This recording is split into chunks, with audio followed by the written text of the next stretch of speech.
Hello everyone, welcome to my another mini vlog. পয়লা বৈশাখে নাড়ুর পাশাপাশি চটজলদি 5 মিনিটে বানিয়ে ফেলো এই সুস্বাদু ছোলার হালুয়া।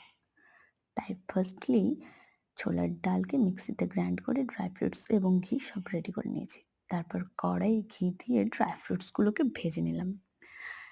দেন একদম গ্যাস ওভেনের হালকা আঁচে ছোলার ডালটা তাওয়ায় দিয়ে দিতে হবে। তারপর একটু নাড়ানাড়ি করেই হালকা একটু দুধ দিয়ে দিতে হবে। এটা অপশনাল, তুমি দিতেও পারো, না দিলেও হবে। তারপরে সেটাকে হালকা হাতে নাড়তে থাকতে হবে লো ফ্লেমে। দেন ড্রাই ফ্রুটসগুলো সমস্ত দিয়ে দিতে হবে।